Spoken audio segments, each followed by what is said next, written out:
build it. That's annoying.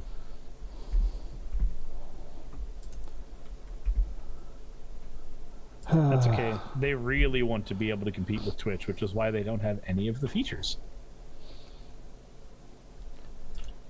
Oh, no, don't turn monetization off.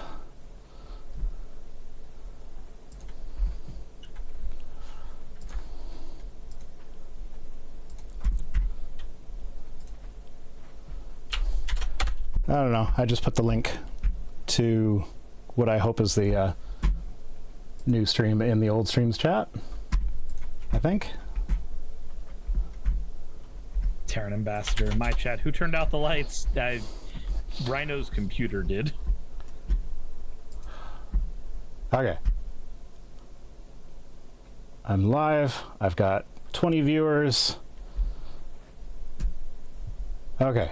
Now I have to do the crap that I normally do off stream, where I like change the overlay URL so I can like have chat in thingy.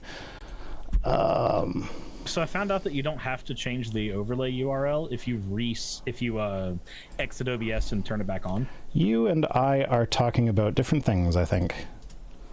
I'm talking about the thing where I can click on a message in chat and it shows up on stream.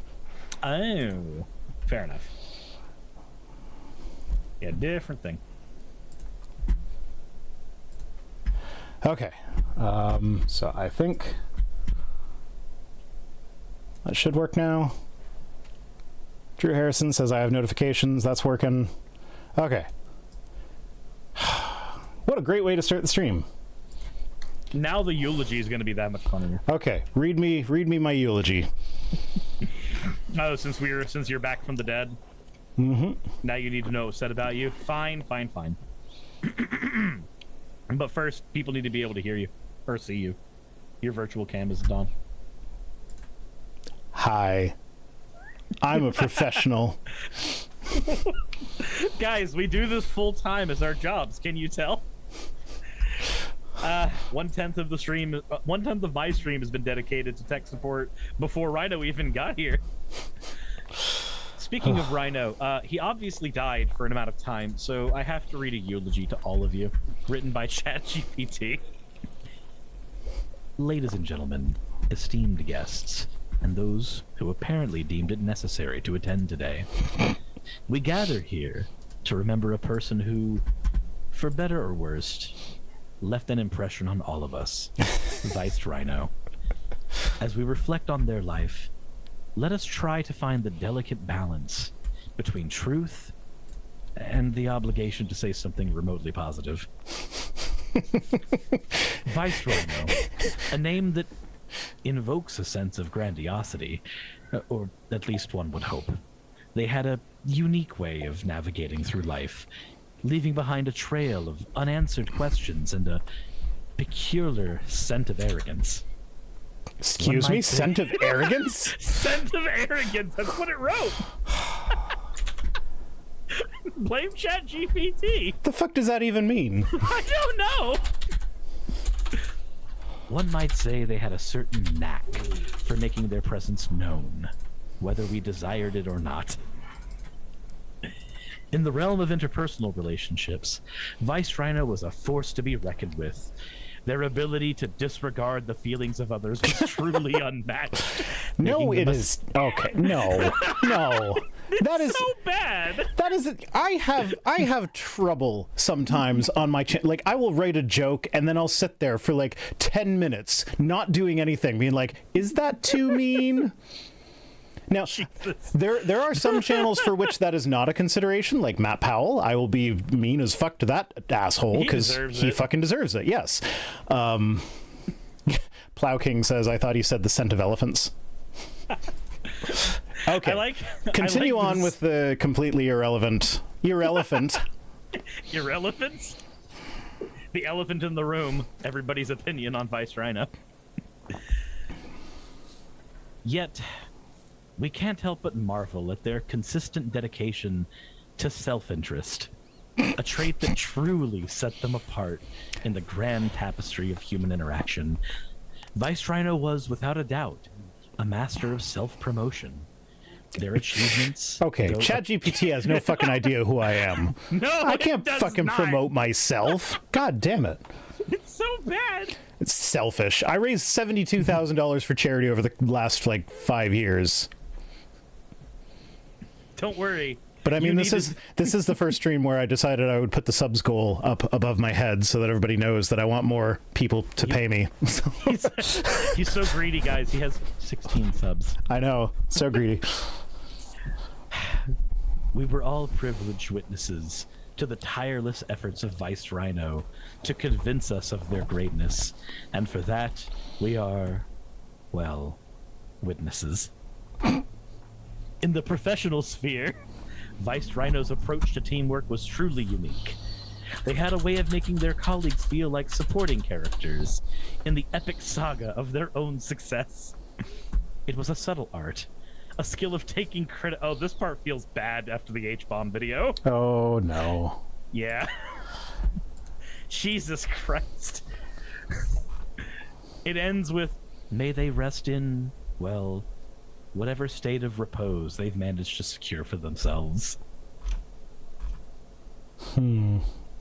ChatGPT both doesn't know who you are and also really doesn't like you. I mean, that's the thing, though, is that the free ChatGPT actually does know who I am. Like, if you ask it about Vice Rhino, it will give you a semi-accurate summary of what I do on my YouTube channel. Weird. Huh. Let's see So, here. yeah, so it does know who I am. It just has me completely wrong. It's like Actually, there are my free version doesn't know who you are. It just said, I apologize for any confusion, but as of my last knowledge, as of 2022, there is no widely known or recognized individual named Vice Rhino. Apparently I hit my subs goal now. You did. It looks like you're at 21 of 20 subs. Okay, so I guess I would need to ask it, like, who is the YouTuber Vice Rhino, and then Yeah. it would probably figure that out. yeah, so I have God damn it, I might have to turn off Capagen because every time that's going off, it's kind of freezing up again. Yeah, the good news is I figured out how to turn off things on other scenes without actually switching to that scene. Oh, using OBS Studio? Yeah. The bad news is that I seem to have Capagen set up on Stream Elements, so it's all in the same thing, so I can't turn it off. Oh, that's fun. Yeah, so it's nice to have things all organized, but it is not. What am I doing? Vice Rhino was, above all else, a YouTuber. Yeah. Okay, I was going to update my goal, but apparently I can't do that. Whatever. Let's read some news. It's been a half an hour now. In a stream that I said was going to be a long stream because we've got so much to cover, and so far we've covered nothing. So yeah, let's go to our news articles. First one. They give me muscles where, believe me, I don't have them.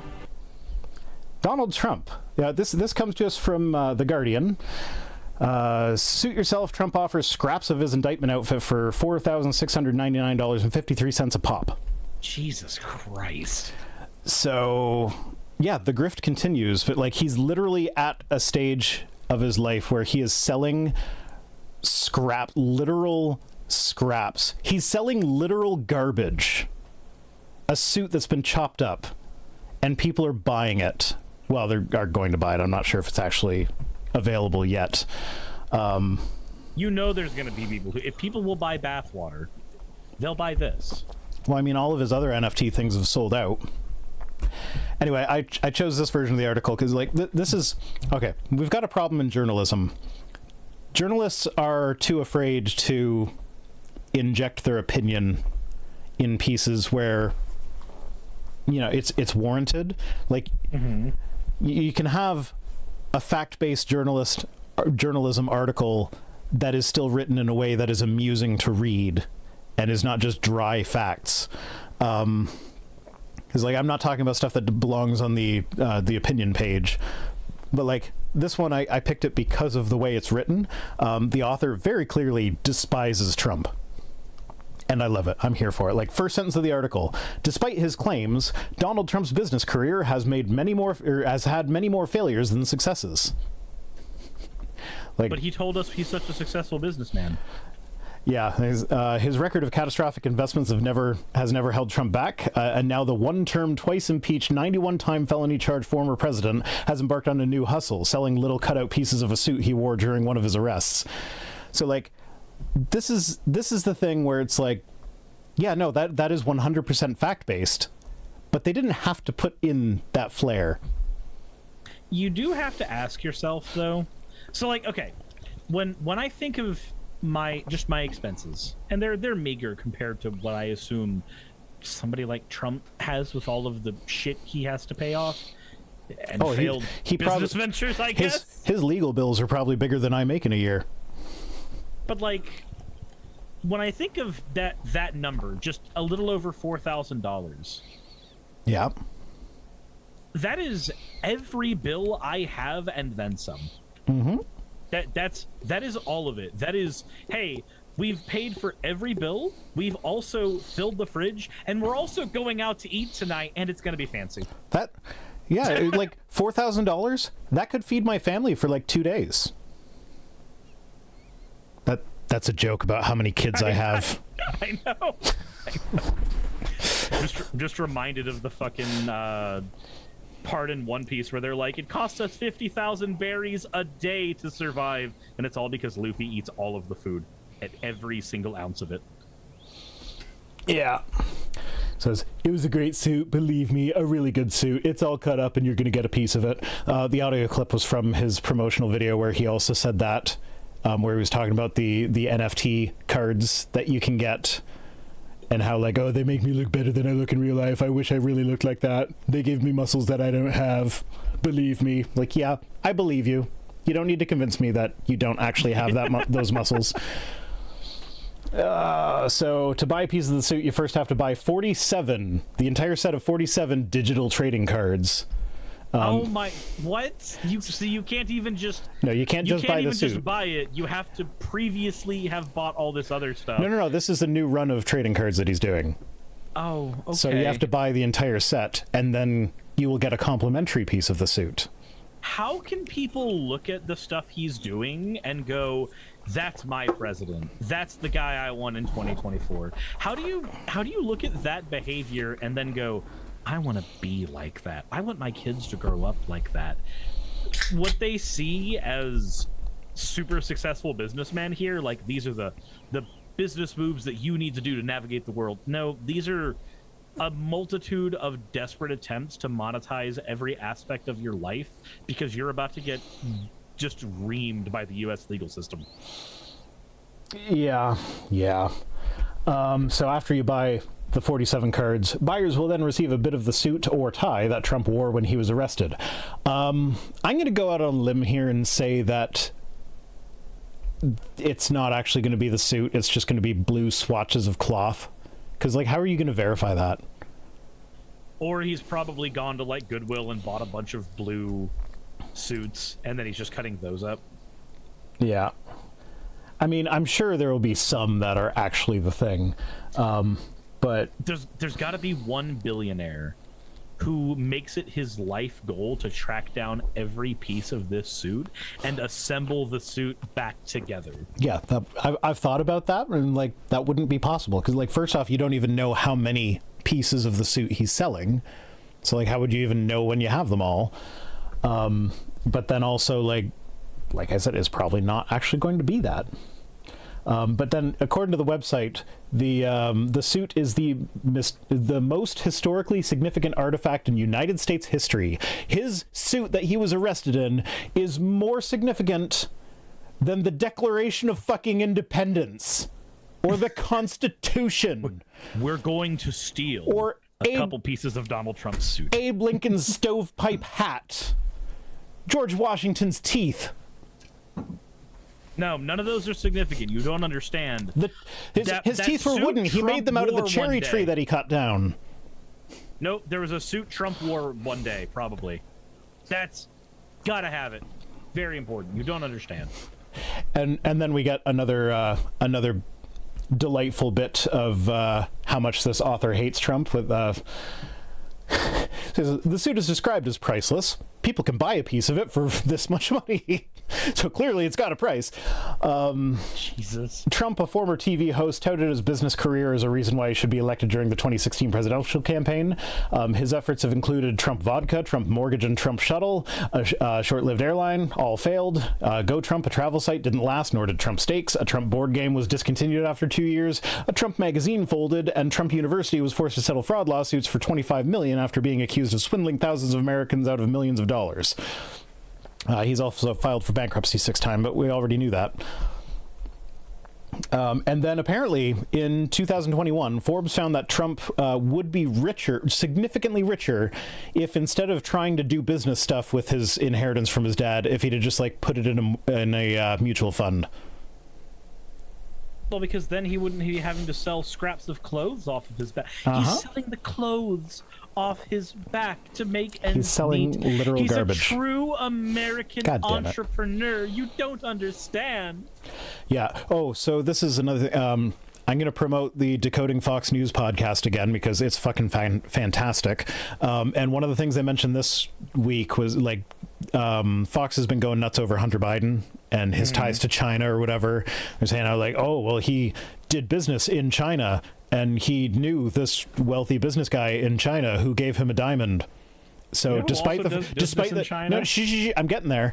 So like, despite the fact that there is zero evidence connecting Hunter receiving a diamond from some guy in China to any U.S. policy being implemented that benefits China in any way. Despite that, they're always drawing that connection like, oh, Hunter Biden does business in China, therefore Joe Biden is compromised because he will want to make money by making his son's business better. It's not just that Trump does business in China. It's that Trump has consistently paid more in income tax in China than he has in the United States. So, like, but don't worry, Trump's not compromised, guys. And then, of course, there's all the patents that we all know about and all those sorts of things. Like, it's ridiculous. Like, every accusation is a confession. Every single one. Every time. What's like, funny, I used to think that was hyperbole, but I don't think it is anymore. I think it's actually true. I think of the GOP, of the Republican Party, it is 100% true.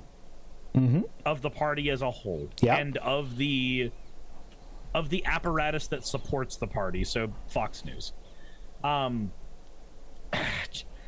Ravi in my chat just said they're just envious because Joe loves his son. Yeah.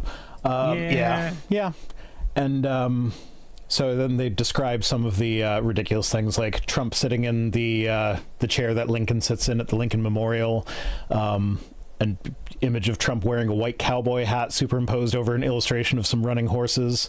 And then we get more snark from the author. As one card shows Trump, who was medically exempted from the military during the Vietnam War due to a questionable diagnosis of bone spurs, dressed in army garb. Army garb that he never actually... Wait a minute. Can we just call that stolen valor? Can it please actually just be stolen valor? That trading card is called stolen valor. I would like the stolen valor Trump card, please.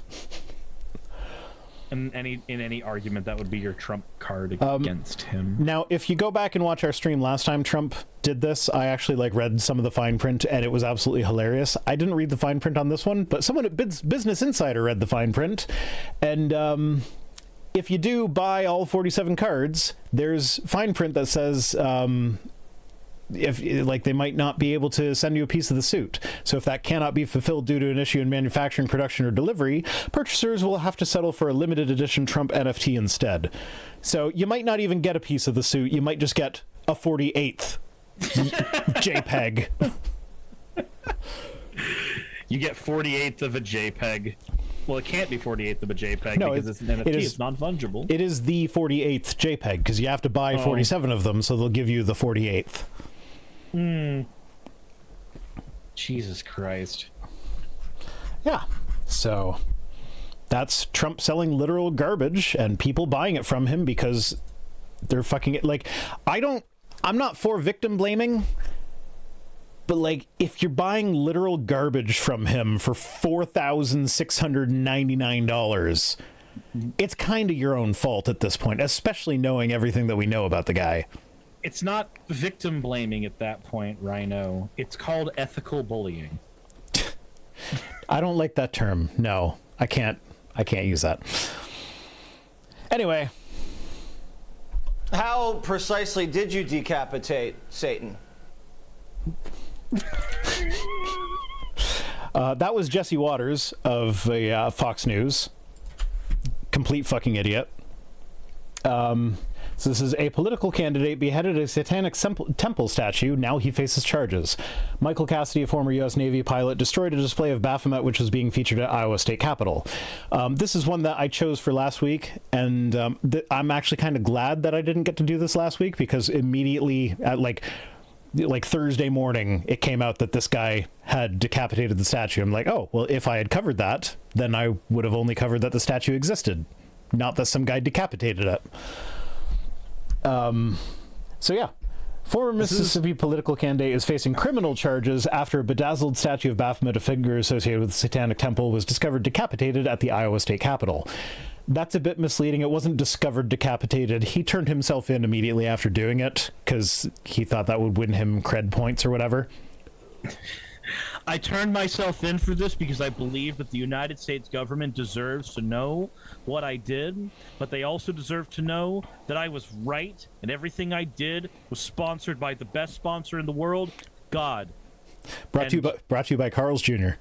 And also probably Coffee Brand Coffee. I don't know if Carl's Jr. is actually a real company. I just know that's the Idiocracy thing. Wait, Carl's Jr., you mean Hardee's? Because that's just the other half of Hardee's. I don't know. I just know that in Idiocracy, one of the members of the president's cabinet finishes every sentence with "brought to you by Carl's Jr." because he's been sponsored by them. Yeah, so Carl's Jr. is a fast food company, and on the East Coast where I live, they're called Hardee's, but they are called Carl's Jr. elsewhere. Oh, YouTube chat is apparently not showing up on the stream or on the... I don't know how long that's been happening. I'm sorry. I don't feel like doing tech support at this point, so it's just frozen. Go to Twitch. Twitch.tv/ViceRhino. You can chat there and it'll show up. So, sorry about that. Yeah, so Michael Cassidy, 35, former U.S. Navy pilot, told Fox News that he saw the controversy surrounding the display, which was heavily criticized by Republican politicians like Ron DeSantis, and drove to the Iowa Capitol to see it for himself. He said it hit a nerve and went on to destroy it. Ron DeSantis has since then come out in support of this guy, so keep that in mind when they claim that we're the violent ones, that they are the ones that are being like, oh, this is an outrage. It would be a shame if somebody would tear that down. And then when somebody tears it down, they're like, oh, I like that guy teared it down, but I'm not trying to promote violence or stuff like this. You have to ask yourself, when you're looking at these statues that get ripped down, they're probably going to point to people ripping down Confederate statues as their evidence of like, no, it's okay when you guys do it. Well, what does the statues represent? Cirrus. It's delicious. So this guy was was campaigning for office. I'm going to skip to the end here. According to an archived version of his campaign website, Cassidy pushed for a 10-year minimum prison sentence for anyone who destroys a statue in his own state. Wait a minute. So he was pushing for people to get a 10-year minimum for doing pretty much what he did. Like, it was about statues, not Christmas decorations. But so he should get a 10-year minimum sentence. Yeah, according to his own campaign site. Yeah. Like, he advocated for it. I mean, he obviously... Also, I'd like to point out the clip that I got the Jesse Waters bit from Fox News. They he's such a fucking idiot. They actually used the fact that the Supreme Court has upheld blasphemy laws recently as evidence that this was okay. Like, you think that upholding blasphemy laws is a good thing? They do, though. Like, unironically, they do. Yeah, no, I know they do, but I'm just like, I don't know. It's just wild to me. Like, I've noticed a really dangerous uptick in the amount of people that are willing to call themselves a nationalist, a fascist, or a Christian version of either of them. People who advocate for theocracy. Like, it used to be just a meme, right? When you look at Kent Hovind and he would advocate for a theocratic nation, or you look at Steven Anderson and you know he's serious because he's a piece of shit, but you're like, you know what, at least it's only the extremists, it's only the crazy people. But no, there's been an uptick since 2016 of people in Congress who are okay with these things and okay describing themselves this way. And it's not just the Marjorie Taylor Greens of the world, but don't worry, she calls herself a Christian nationalist too. Yeah. That's delightful. So yeah, this was the first time in history that Iowa's Satanic Temple chapter had been allowed to put up a display at the state capitol. Oh yeah, I'd also like to point out that in the same Jesse Waters clip, they were talking about how Satanism has never been recognized by the government as a valid religion, so they don't have the right to have the thing there. To which I would say, why do the courts get to, like, okay, I know RFRA, there's a whole sincerely held religious beliefs thing, but like, why do the courts get to adjudicate what's a valid religion? You just use the courts to adjudicate that Christianity is not a valid religion. Boom. Well, yeah, would they accept that if the courts adjudicated that Christianity is not valid? No, they would not accept that. So, like what the courts say about a religion says nothing about the validity of that religion, and that's actually the whole problem with RFRA and the whole sincerely held religious beliefs thing, because you have to assume that everyone who comes to you and says, this is my sincerely held religious belief, you have to assume that they mean it. And so many of them don't. But usually it's Christians, and the courts are very heavily biased in favor of Christianity, so they get away with it.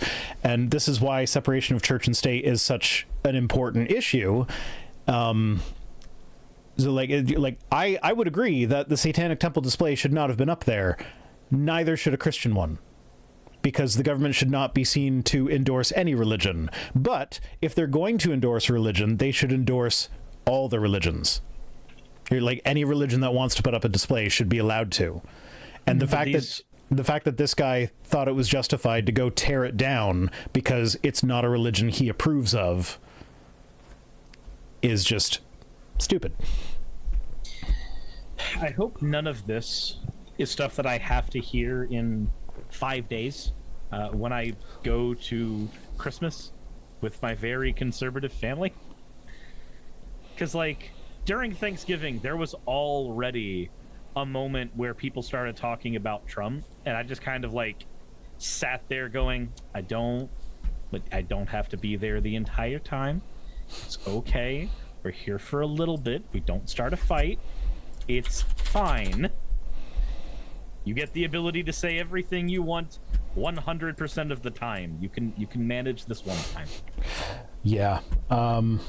So in the days following the destruction, the Satanic Temple of Iowa was able to raise thousands of dollars in donations. I mean, so was that guy. He raised over $40,000 to go towards his legal fees, which, like, worst case scenario, if he had been found guilty, it was 1 year in prison and like a $2,000 fine. So he raised like 20 times what the maximum financial penalty would have been out of just people being like, oh yeah, it's the war on Christmas. Or no, this isn't even about Christmas, I don't think. Yeah, we're not even at the war on Christmas. I haven't actually heard anybody legitimately say war on Christmas stuff yet, and it's okay. You haven't been watching Fox then, because they have been. I don't tend to watch Fox. That's probably why. I don't watch Fox either, but I listen to Decoding Fox News. This is the Decoding Fox News shill podcast. she's not paying me, and I don't want her to pay me. She's just great the way she is. Everybody should listen to it. It's amazing.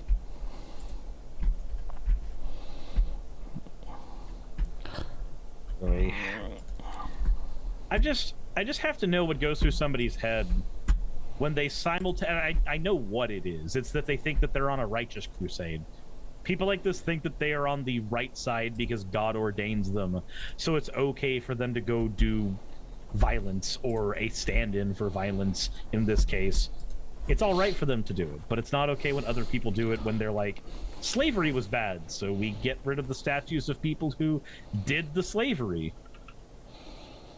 Yeah, so remember how I said I wasn't going to fix the YouTube chat because... I just saw you flicker it. Yeah, I fixed it. And that's because I learned how to fix things on different scenes off camera without broadcasting that to the whole world. You've done it via magic. Yay! Seems like I might actually, well... Yeah, okay. Seems like I might actually kind of know what I'm doing sometimes. Every now and again, there's a glimmer of hope. So yeah, Satanic Temple said, we were thrilled to be part of the Iowa State Capitol's holiday display for the first time this year. Despite experiencing the destruction and beheading of our display, we carry with us a sense of accomplishment. And like, yeah, this made them a shit ton of money, so yes, of course they did. And now my chat seems to be frozen again. Oh no, there it goes. It's just weird. So yeah, then Lucian Greaves, the leader of the Satanic Temple, said it was a real act of cowardice dressed up as heroism. Like, yeah, he can't tolerate the fact that people have different beliefs from him, so he had to literally tear down their display that was not doing any harm to anybody. It should have been a nativity, and there should have been Super Jesus on it.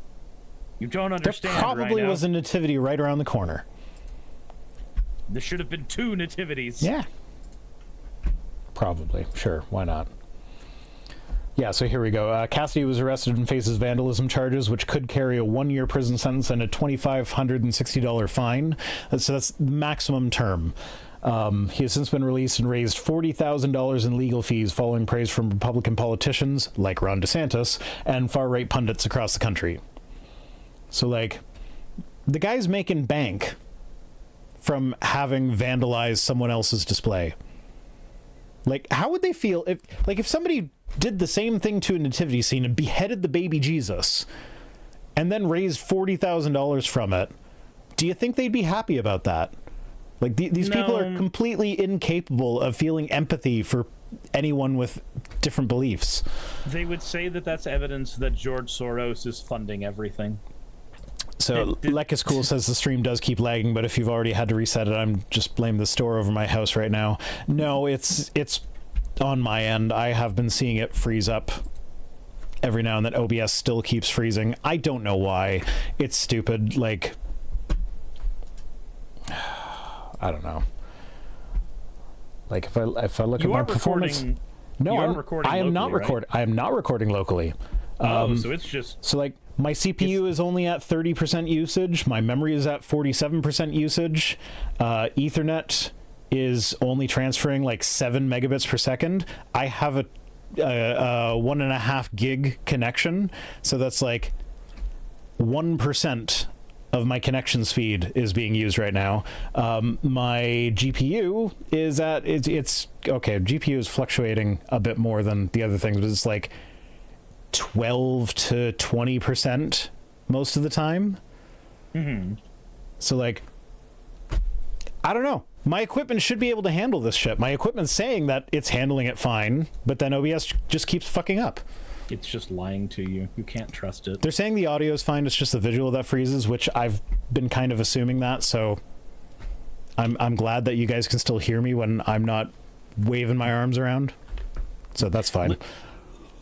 Audio only listeners, y'all are getting the best experience of all time. Yeah. Everybody else, yeah. Yeah. Okay. So that's it for the Satanist Temple. And speaking of audio only listeners, we're going to start the next news item. say Merry Christmas and Christmas party and Christmas vacation. If you don't, you're not inclusive. You're hurtful. That was Dennis Prager. No. Fun fact. Everything that Dennis Prager says in that video can be completely refuted by the other video on PragerU that is narrated by Ben Shapiro about microaggressions. Wait, really? Yeah. Because Ben Shapiro describes microaggressions like they're like little things that, like, even if you mean well with them, the person takes offense to it anyways. It's like, oh, you mean like saying happy holidays? Oh. Like, so they're saying that's a microaggression, saying happy holidays, and then they take offense to it even though you meant happy holidays? See, now you've given me the idea for a fun project. I've already got that. It's a short, but I've got that short on my channel. There's a longer version in one of my videos because, like, the setup made it take more than a minute. Just where you have the entirety of the PragerU video and you play the response video using only. No, I haven't done the whole thing, but you can feel free to do that. That would be something I haven't done. Anyway, so Christmas comes under attack in Canada again. For the left, the more followers Christianity has, the less likely they are to achieve their objectives. Like, these people don't know what the left means. Plenty of people on the left are Christian. They are Christian. You think the Christians on the left think that the fewer Christians there are, the better? Like, yeah, neither of us are Christian, but we are not the entirety of the left. We are funded actually exclusively by Soros. Everybody else on the left who gets a paycheck, they get it through us first, and we don't pay taxes on any of that because Soros is, well, he's above the law, obviously. Oh, but wait a minute. I'm hearing something from my live correspondent out in the field. Oh, fuck off. There we go.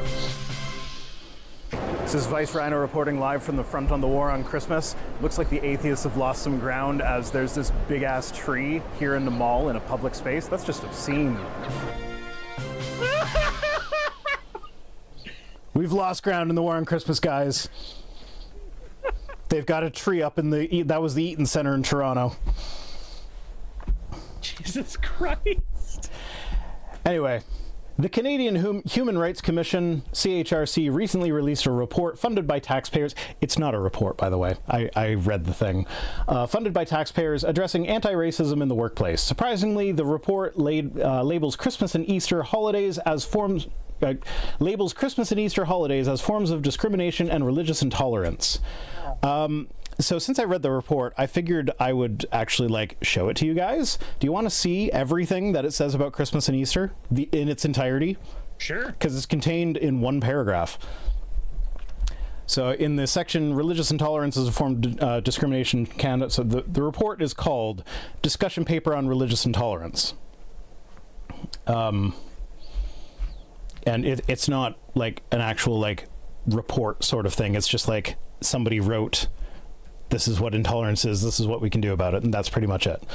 So the entire paragraph that deals with Christmas and Easter says, discrimination against religious minorities in Canada is grounded in Canada's history of colonialism. This history manifests itself in present-day systemic religious discrimination. An obvious example is statutory holidays in Canada. If you're not I don't know, do you use the term statutory holiday in the States? No, there's only one thing I know the word statutory from in the States. Yeah, no. So statutory holiday is, there's a difference between a holiday that your employer has to give you and one that is optional. So, like, civic holiday is a bank holiday where all the banks are closed, but if you go to work, they don't have to pay you extra for it, and they don't have to give you a day off for that. A statutory holiday is one that everybody gets the day off, or they have to be paid time and a half. And it's a paid day off. It's not a so, like, if you don't work, you get your regular pay for that day. If you do work, you still get your holiday pay, but they also have to pay you for the hours you work time and a half, so it works out to double time and a half. Mm-hmm. So that's what a statutory holiday is. So this history manifests itself in present-day systemic religious discrimination.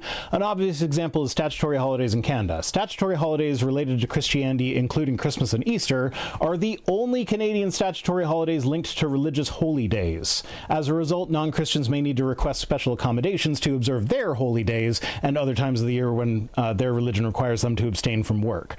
So this is not saying that celebrating Christmas and Easter is discrimination against non-Christians. This is saying that the only holidays that are recognized by the government and where they enforce a mandatory holiday for workers, where they either have to get the day off or get paid really, really well for their work, are Christian holidays. There's not a single Jewish statutory holiday. There's not a single Muslim statutory holiday. There's not a single indigenous statutory holiday. Name any other culture, any other religion in the world, they have 0 statutory holidays in Canada. So the fact that the only paid holidays that have any religious connection are explicitly Christian is a form of discrimination. Rosina Keller sent $4.99 says we don't have government mandated days off in the U.S. at all. That fucking sucks. Sorry to hear that. Jeez. I was just about to say that my notifications are broken, but then it came through. Like, Yay, at the very least, it's good that you're able to apply for those holidays and exceptions, but the fact that you have to apply for them but even means that there's extra steps involved only for you. But also, if you get the day off, you don't get paid for it. That's just a day. Like, if you have paid vacation, you can take a vacation day for your religious holiday, but you don't, like, it's not just mandated by the government that you get paid for it. So, like, this is one where like, they should either stop doing that for Christian holidays or they should start doing that for other religion holidays. And, like, I don't want to say stop doing that for the Christian holidays because, like, as a non-religious worker who used to do that, like, I loved the fact that I could work on days that I didn't fucking care about and get paid a shit ton of money. Because, like, you also remember our minimum wage is a lot higher than yours. So, like, it's around $15 an hour in Ontario. So on one of these statutory holidays, if you worked for the day, I was getting $37 an hour. So, like, that's a good day. That is a mouth-watering amount of money. Yeah. I mean, it's only one day, but, like, and that's the thing is because we get Christmas Day and Boxing Day are both statutory holidays, and I hate working Christmas because that's a very important family day for me. So I would always try and finagle out of it. So I'd be like, I will work Christmas Eve and Boxing Day so that other people who want those days off can have those days off as long as I get Christmas Day off. And then I also January 1st is a statutory holiday, and it's usually on the same paycheck as Christmas. So I loved the Christmas season because I would work on Boxing Day and then I'd work on January 1st, and it'd be amazing. Jeez. I gotta say, I think the only comparable thing I can think of is we don't have any state mandated anything really. It was just specifically when I was working at Quick Trip, there were a bunch of days where we had extra pay for those, and if you worked on Christmas, then you just got basically double pay that day. Yeah. So then they point out, the report goes on to say that if Canada wants to end such intolerance, the nation must understand how it persists, in what kinds of structures or practices it shows up, and how it affects people's lives. Perfectly reasonable. I see no problems with that. If you want to end discrimination, you have to figure out where discrimination exists first. Then it naturally then targets its enemies and exalts the left's chosen victim groups, all in the name of freedom and equality. Oh, but wait a minute. I think I'm getting something else from my live correspondent in Toronto. So let's quickly cut to him. This is Vice Rhino reporting live from the front on the war on Christmas. Seems that the atheists have regained some ground as we're started calling it Mariah season instead of Christmas season. So keep up that fighting, atheist people type things. And That is why I work from a script most of the time. It's way funnier without the script, though. Yeah, I know. I did that, and I was like, I could do a second take, or I could just use that one. Nah, that take's fine. So yeah, it's Mariah season. That was outside the Victoria's Secret in the Eaton Center. Stoff in my chat just went, refreeze her right now! So the report's release comes on the heels of the Canadian Armed Forces directive prohibiting chaplains from reciting religious prayers and mentioning God during official public ceremonies, including Remembrance Day. Yeah, that's fine. So Army chaplains are a thing that, first off, I think should probably not exist. Because, like, I mean, on the one hand, I kind of understand if a soldier has religious, like, views that need to be taken care of or whatever for their religion, then yeah, they should have access to someone to take care of that for them, and the best way to do that would be with like a chaplain, like an official army chaplain sort of thing. But they always end up being Christian chaplains, and they're supposed to be able to perform any religion's things, and too frequently it ends up being someone that, like, no, I will only do the Christian things, and like I will, you know, pretend like I'm going to be okay with the Muslim thing, but if it ever comes down to it, I'm going to just know what side I'm on. No, I'll do the Muslim thing, but at the end and be like, and you need to accept Jesus as your Lord and Savior before you die. You need to say that at the end of every statement. Yeah, probably. Adam Broughton says, I'm in favor of adding stat days for non-Christian faiths and keeping the ones we all get now. P.S. Enjoying your on-location reporting. Yeah, no, I'd be okay with that as well, because stat holidays were great. Say the CHRC's report is not an isolated incident, but part of a broader trend in which Christmas has become a battleground for ideological and political clashes. It hasn't really.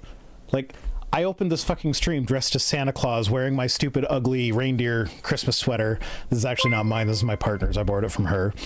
I'm stretching it out a little for her. But like, yeah, no, like, atheists fucking love Christmas. Every atheist I know celebrates Christmas and goes nuts for it. Like, Godless Engineer, his wife Casey sent a picture today of their Christmas tree with all the presents wrapped underneath it. It's great. I know Paul and Shannon love Christmas. I love Christmas. Do you love Christmas, Cyrus? The absolute nanosecond that Thanksgiving was over, I set up my Christmas tree and started wrapping presents that were ready. There you go. Atheists fucking love Christmas. Except for Progress Only. Progress Only tolerates it for family. That's okay, Progress Only. Nobody's going to stop you from being wrong.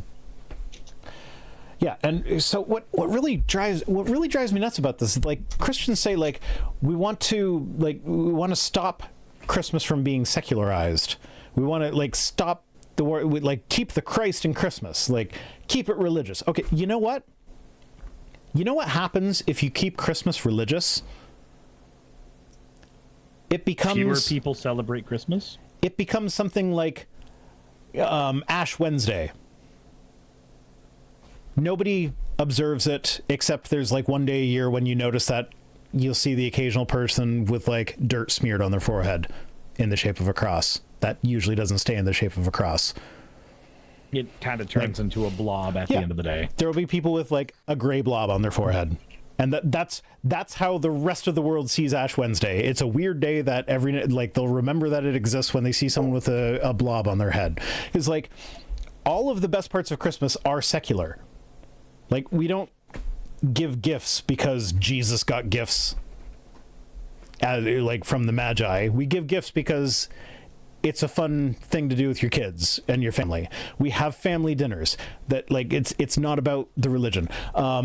Stores, they celebrate Christmas stuff because it is secular. If it was all just specific to one religion and only the people of that religion celebrated it, they would stop playing Christmas songs and they would stop decking everything out with, like, they might still have a Christmas section. Like, I swear to God, if they stop decking the halls, I'm going to deck some people. I mean, what? Yeah, but like, it's just one of those things where, like, all of the best aspects of Christmas come from it being secular. And like, not everybody decorates their house for Christmas and puts out Christmas lights or whatever. So if you make it more religious and less secular, then the people that aren't as religious are going to be like, well, I'm not putting out decorations then. And so fewer people will decorate, and then the Christians who decorate are going to be like, well, now I'm going to be singling myself out as the weirdo that puts lights up in December. So I'm just not going to do it, because it's not like it's commanded by the Bible that I put lights on my house for Christmas. Actually, I'm pretty sure there's a part where Paul did it, but you know. Is there? I don't know. No, not really. There's a command in the Bible not to bring trees inside your house.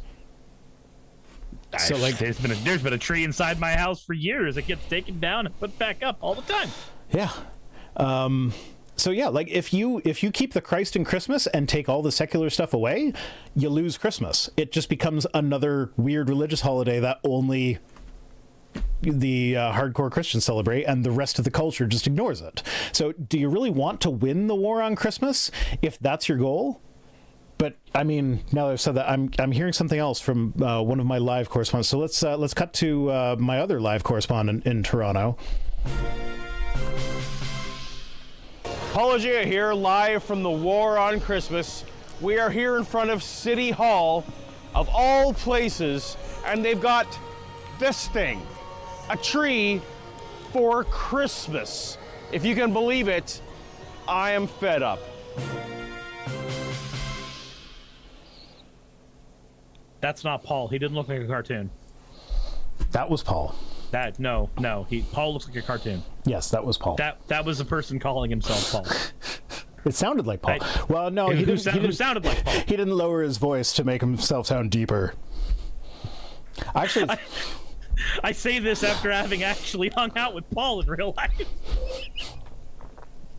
I think that's still the picture on my Facebook. Actually, it was like me, Paul, Shannon, and Zod, and GE, and everybody all at Faithless Forum. Yeah. So Adam Broughton says, about Remembrance Day, I'm required to be at a ceremony and was collectively subjected to a 20-minute Jesus-laced sermon this year. Remembrance Day in Canada is, I forget which one it is in the States, like Memorial Day or something, November 11th. You're supposed to correct me and tell me which holiday it was. I don't know. Oh, God what damn it. holiday is supposed to be on the... Look, if it weren't It's for the things day like that Facebook World War calendars... II ended. I don't remember that right now. Anyway. There's little that stays in my brain. So these people actually bring up the example. They say one historical example of the war on Christmas is Puritans who emerged from England during the 16th and 17th century, who left England to escape religious persecution from other Christians, I might add. And they lobbied to ban Christmas celebrations, leading to a period in which Christmas was a subdued religious event rather than a festive holiday. And you know what? I agree that if that was the sort of thing that we were lobbying for, that would be a bad thing. You should be allowed to celebrate Christmas however the fuck you want. However, you don't. However, you can celebrate Christmas however the fuck you want. I'm saying, however, Christians are the ones who get uppity whenever you celebrate Christmas in a way that they don't like. Yeah, like we say Happy Holidays. Like they follow up like the Puritans who would actually like kill people who celebrated Christmas on occasion. They follow that up with be like, today the controversy surrounding Christmas continues. In some areas, the term winter break has replaced Christmas break. Oh no, that's just as bad as being killed for celebrating Christmas. It's awful. Don't you understand? God, why does the left have to politicize everything? Yeah, and like, the greeting Merry Christmas has also been challenged, with Happy Holidays becoming the preferred choice for some.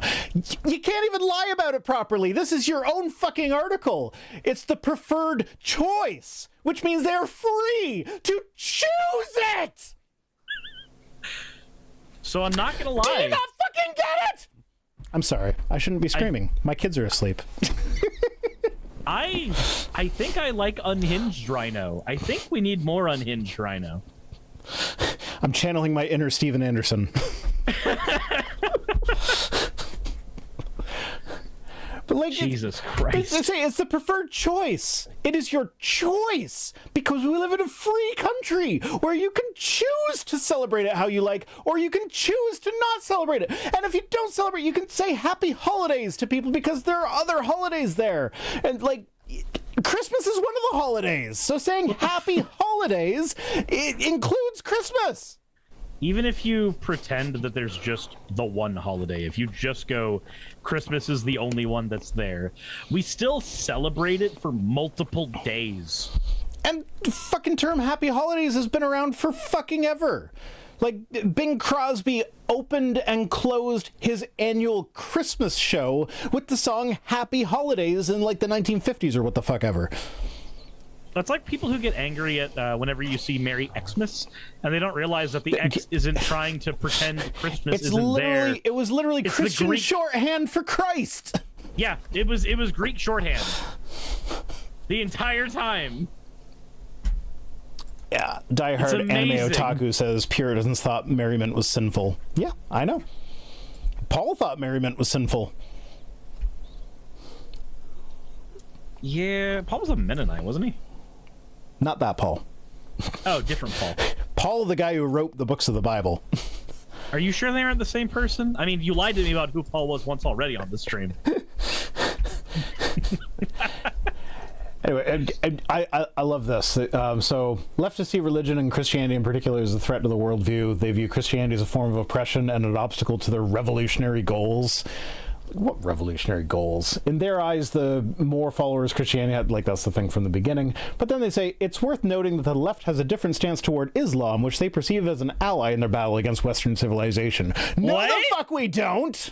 Wait, hold on. Islam fucking sucks worse than Christianity. As a leftist, I'm fine saying that. Well, maybe I'm not a leftist. I don't know. Like, there's nuanced differences. You don't know between... what a leftist is, according to Fox News. There's a difference between a leftist and someone who leans left and someone who would, like, I don't know. There's, like, all these different positions, and I haven't really looked all that much into it. So, like, to say I am a leftist, that's going to leave people with a certain impression that is not necessarily you're a Fox accurate. News leftist. Sure, you're 100% as far as Fox News is concerned. No, a leftist. because I'm not a Marxist though.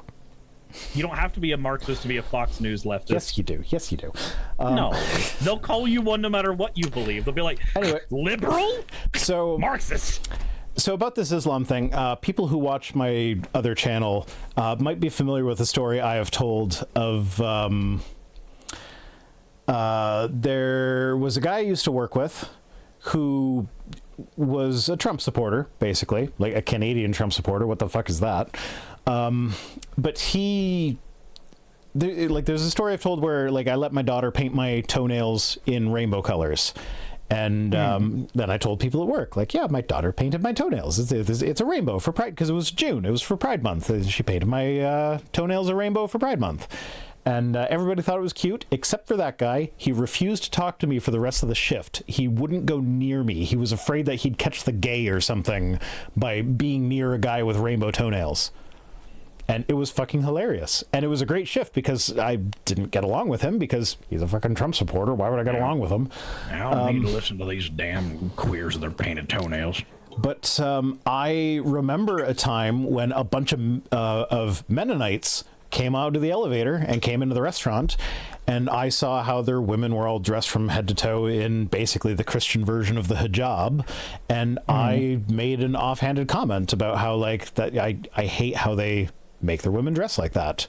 And he, being a Fox News right-wing nut job, thought that, like, oh, as someone who's on the left, clearly I'm going to love Islam. So he then turned to me and said in this, like, gotcha tone of voice, and like, well, what about Islamic women wearing the hijab? And I'm like, yeah, I hate it when women are forced into that as well. Like, if they voluntarily choose it, that's fine. But, like, a lot of them don't voluntarily choose it. I'd venture to say most of them don't. Or a lot of them think that it's voluntary, but they've actually been conditioned into it by years and years of religiosity. Yeah, and he was completely shocked by that. He didn't know what to do with that because he was expecting me to come to Islam's defense because the left loves Islam, apparently. Except no, the fuck we don't. It's almost as if... Now, we do recognize that Muslims are an oppressed minority in the United States because they get Christianity shoved down their throat all the time, and should they stand up to it at all, they get demonized and harassed and attacked. And so the majority of victims of Islam are Muslims. Yeah, so like we will absolutely defend the fact that that should not be a thing that happens, but that doesn't mean we love their religion. That just means we want to treat them as human fucking beings, because that's what they are. Not gonna lie, one of the most boring books I've ever sat down to try to read was the Quran. I tried. I couldn't. So I'm currently one of my patrons has written a book that is just his reaction to reading through the Quran, and so I'm reading through that right now. I'm going very slowly with it, and he's being very patient, and I appreciate it. But like I am reading through it, and it's just like a lot of it is just like, yeah, so that's kind of dumb and repetitive, and I don't understand why they're being so repetitive. But like it is interesting seeing like his first reactions to some of the stuff that I know is in the Quran. Mm-hmm. So yeah. Anyway, they say at the end, Christmas is a celebration of freedom and faith and a time to come together with peace, joy, and reverence. Okay, so shut the fuck up about the war on Christmas bullshit. Because trying to restrict people who don't celebrate Christmas the same way as you is not freedom. If it's about freedom, let them be. Now I'm just stuck here thinking about Islam, remembering that in one of their, I think it's in one of the hadiths, they talk about zakum, which is a fruit that is only exists in hell, and if it touches the ground, it explodes like a nuke. Sweet. We get explosive fruit in hell? I've never been so excited to go to hell. A long time ago, I was covering a video where somebody, a Muslim apologist or Islam apologist, was going over their idea of Gehenna or hell. And when they got to the part of Zakum, I was like, oh my god, Muslim hell has nuclear fruit? That's amazing! That's great. I've never been so excited to go to hell. Jesus. And then I'm stuck on that now. They say the controversy surrounding Christmas has deep historical roots when Christians actually were persecuted for it. And the recent actions by the CHRC, reminder that the recent actions are saying, hey, we should maybe consider giving paid holidays to other religions. That's it. And the broader left reflect an ongoing struggle over the holidays' meaning and significance. No, it doesn't. No, the fuck it doesn't. I feel as though most of these people have no idea who Henry Ford is.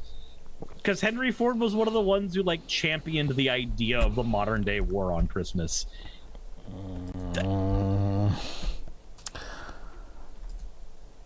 Why you gotta...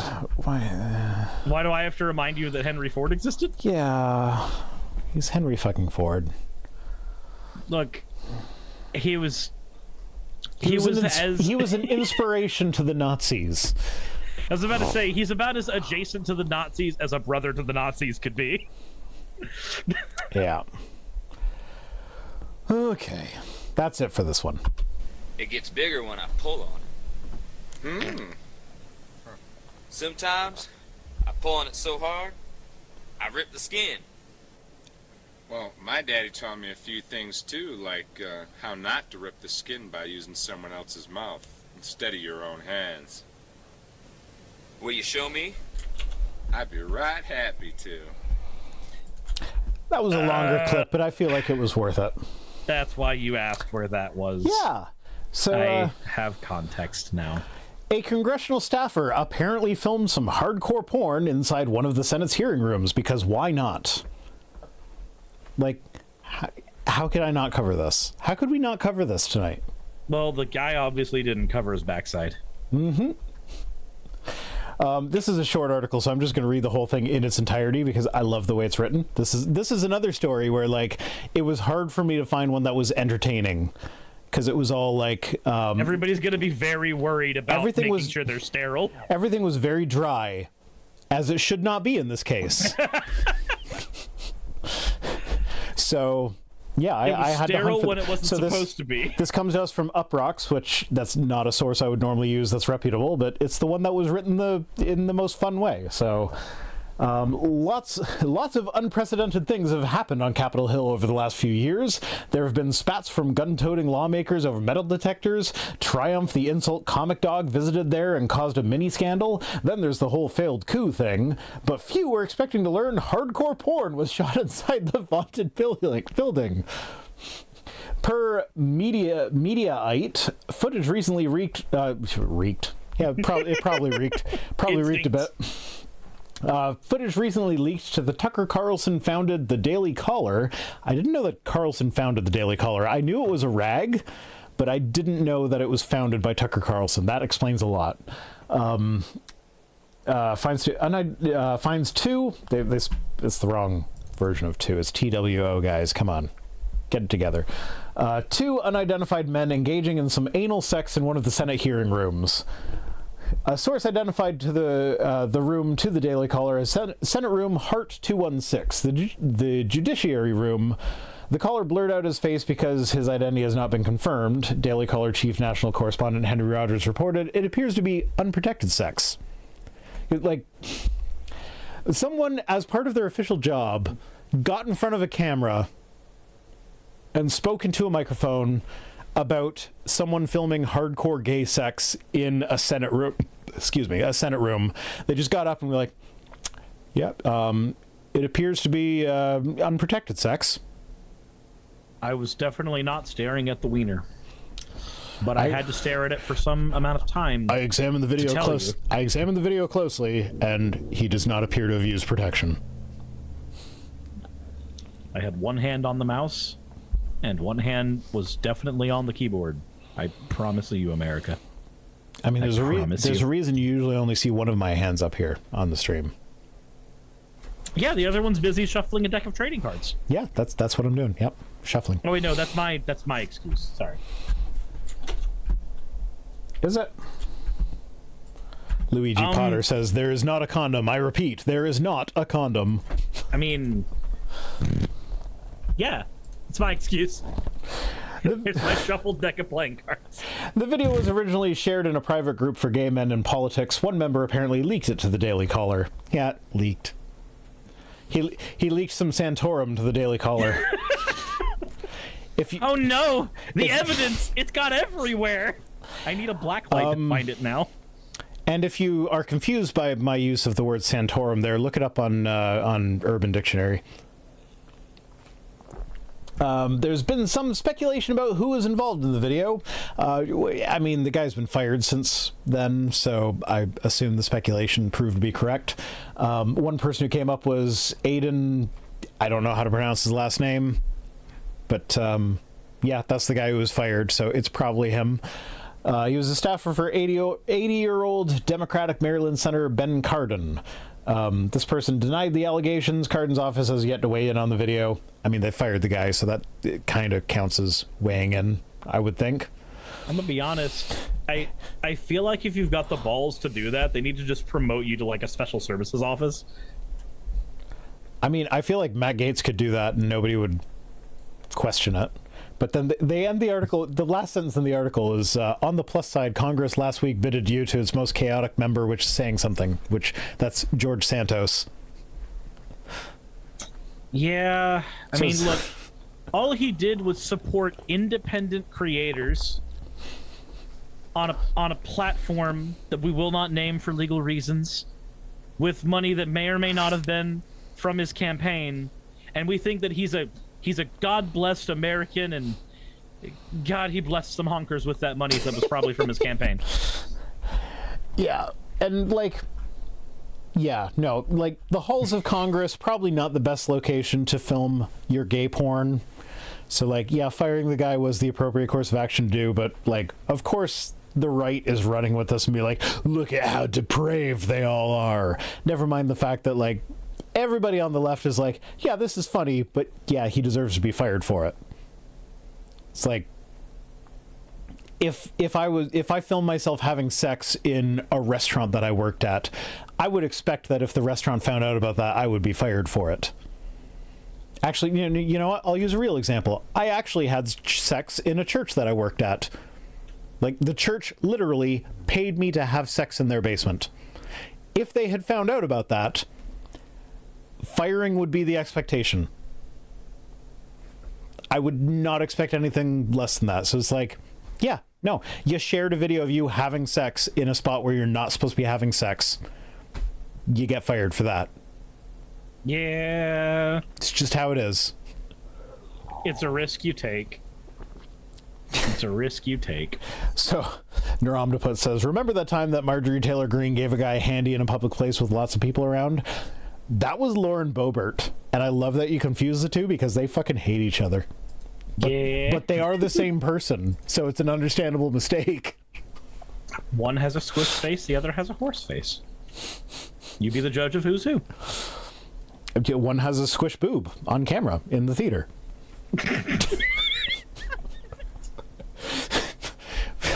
I'm not lying. It's not that I don't trust your observations of the video, however many times you did it, right now. It's not that I don't trust it. No, I didn't yank into that video. Like, there's sexier stuff out there. Dojins are a thing. Yeah. Okay. The fifth and final news article. We want the law to be used in a proper manner. Now I have to find it. There we go. Trump is ineligible for office under the 14th Amendment's insurrection ban, Colorado Supreme Court rules.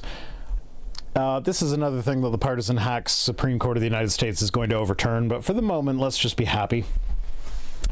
So, in a stunning and unprecedented decision, the Colorado Supreme Court on Tuesday removed former President Donald Trump from the state's 2024 ballot, ruling that he is not an eligible presidential candidate because of the 14th Amendment's insurrection ban. Side note, when this news first dropped, the United States website that hosted the text of the Constitution crashed because so many people were looking up the 14th Amendment. And Lesson Lucid says, woo, temporary happiness. There is unfortunately one issue with this, though. If memory serves, when I was reading through stuff about this, as the courts are deliberating on this, if the deliberation takes place past the point where they start accepting ballots, then he may still be allowed on the ballot. Yeah, well, I mean, he appealed to the Supreme Court, and I very much doubt they would not take it up. It would be a historic thing for them to take up. They would be dumb not to. Yeah, but also they're a bunch of partisan hacks at this point, so obviously when they take it up, it's they're just going to rule in his favor because that's what they're going to do. Yeah, like they've done with everything. But in the majority opinion, they say President Trump did not merely incite the insurrection. Even when the siege of the Capitol was fully underway, he continued to support it by repeatedly demanding that Vice President Mike Pence refuse to perform his constitutional duty, and by calling senators to persuade them to stop counting electoral votes. These actions constituted overt, voluntary, and direct participation in the insurrection. We conclude that the foregoing evidence, the great bulk of which was undisputed, so like all the evidence that says he committed insurrection, not disputed, except for a little tiny bit of it. Undisputed at trial, established that President Trump engaged in insurrection. The opinion added, President Trump's direct and express efforts over several months exhorting his supporters to march to the Capitol to prevent what he falsely characterized as an alleged fraud on the people of this country were indisputably overt and voluntary. Then, in addition, they rejected his free speech claims, saying that President Trump's speech on January 6th was not protected by the First Amendment. They say, ratified after the Civil War, the 14th Amendment says that officials who take an oath to support the Constitution are banned from future office if they engage in insurrection, but the amendment's wording is vague and doesn't explicitly mention the presidency, and has only been applied twice since 1919. So this is the thing where, like, the original judge who ruled on this, it wasn't that, like, yeah, no, Trump didn't commit insurrection, therefore he can go on the ballot. What he ruled was, no, Trump definitely did commit insurrection. However, the wording of the 14th Amendment excludes the president because of some technicality, because he says he supports the Constitution instead of upholds the Constitution or whatever. No, he says he legalese knows no victims. Yeah, so it's just like, technically speaking, it used a different word, therefore it doesn't count. And like that was it. And both Trump and the people suing to get him off the ballot appealed that. And now that it's gone through appeals, they've said, nope, we're going to remove him from the ballot because clearly the president is an office of the United States. It'd be kind of weird if you tried to rule that it's not an office of the U.S. and therefore it's okay. The only way you could probably manage that would be to use the station of Washington, D.C. in some way. But I don't think that would be doable. Yeah. Anyway, Colorado Supreme Court issued a completely flawed decision tonight, and we will swiftly file an appeal to the United States Supreme Court, is President Trump's representative speaking. And concurrent request for a stay of the deeply undemocratic decision. We have a full confidence in the U.S. Supreme Court. Of course they do, because they're a bunch of partisan hacks. They will quickly rule in our favor. Three of the people on there Trump brought in. Yeah. So yeah, the thing that the Speaker of the House, Mike Johnson, has come out in support of Trump for this. So the Speaker of the House has actively supported a guy who, it is now a matter of legal record, committed insurrection. So he said, today's ruling attempt to disqualify President Trump from the Colorado ballot is nothing but a thinly veiled partisan attack. Regardless of political affiliation, every citizen registered to vote should not be denied the right to support our former president. I hate the way they're fucking framing this. They're saying it as though Trump not being on the ballot is somehow denying the American citizens their right to vote for Trump. If that's the case, then the Green Party not being on the ballot in Georgia is a violation of my right to vote for the Green Party. That's the thing. You can vote for whoever the fuck you want with a write-in vote. Now, sometimes the write-in votes are counted, sometimes they're not, depending on the circumstances. But the fact that you are not on the ballot is not denying the people of the United States the right to vote for you. It's denying exposure.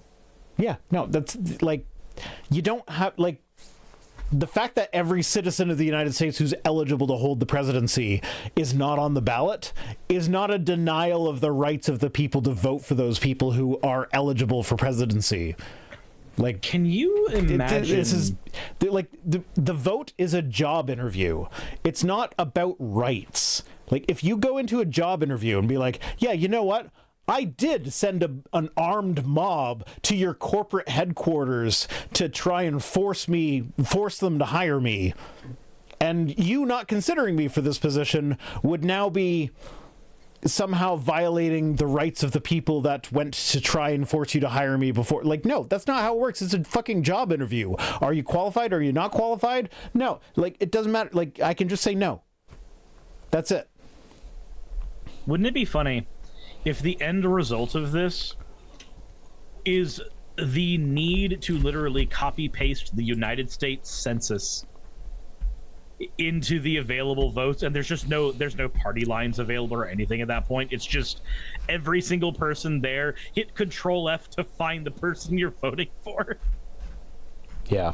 Anyway, that's basically all I wanted to say on this one. So Trump gets you grumpy. Yeah, he does. I also don't know why the frames disappeared from our cameras. Oh. So add that to my tech support stuff. We're just kind of in the void now. Huh. Yeah, no, I don't know what's going on there. We're superimposed. It's fine, probably. Yeah, whatever. It's not like the frames are an integral part of the stream anyway. Tweets. Let's do some tweets. It's the name of the stream, after all. As soon as I can fucking find whatever window I have them open in. Why are you beginning this with a tweet talking about PP? It's Planned Parenthood. So they're saying Planned Parenthood makes something like $250K off the material from every abortion by selling the various bits. They can do the actual operation at no charge, and they do. So this was in response to me. I retweeted a meme that some anti-abortion account tweeted out that was like a quote from Ben Carson saying that they harvest fetal organs. And I was like, no, they actually do. Well, okay, the main thrust of my argument had nothing to do with the harvesting of fetal organs. It was more like, oh shit. Someone just redeemed a thing where I have to put on a hat. Just go get the Christmas hat. Yeah. You had it just a second ago. Oh, well, no, I missed the Christmas hat, so I get a stocking on my head.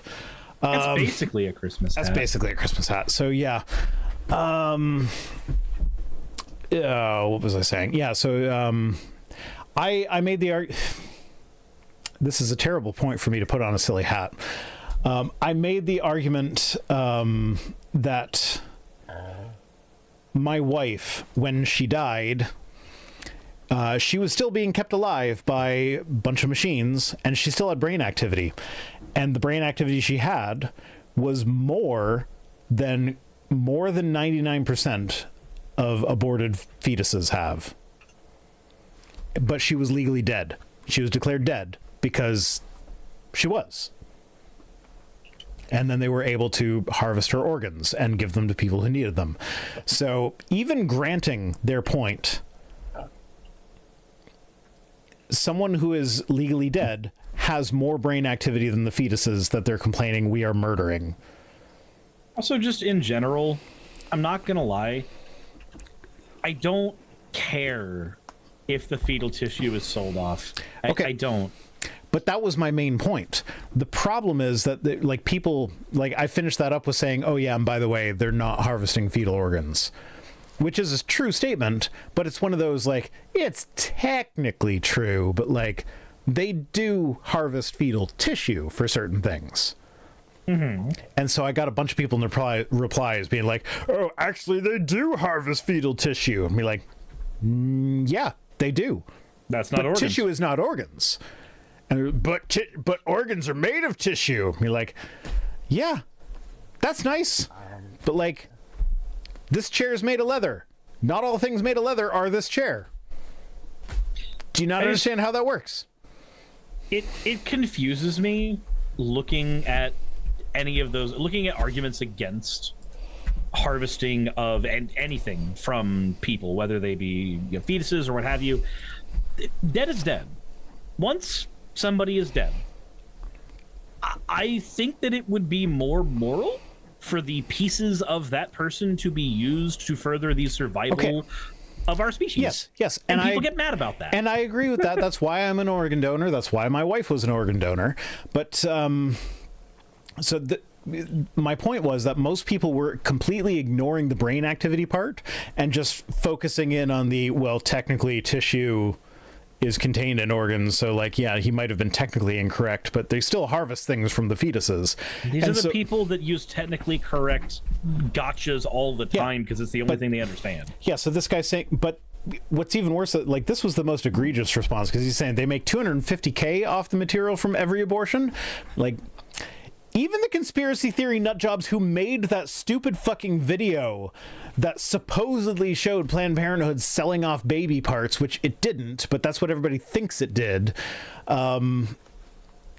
Even the people who made that video are claiming that Planned Parenthood makes like $1,500 off of each abortion max. Not 250,000. Not 250K.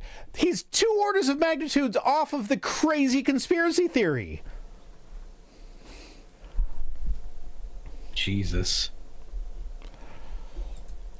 Fennec the Rabbit says, have you read the book All the Living and the Dead? I'm reading it currently, and there's an entire chapter about donating your body to scientific research. I haven't read the book. I have, however, considered donating my body to scientific research because I actually, like, I picture the CSI version of scientific research where they just, like, chuck my body in a swamp and time how long it takes to blow up. And I kind of love that. But, like, also, like, be in the bodies exhibit where, like, somebody's staring at my exposed musculature. Sure, Why not?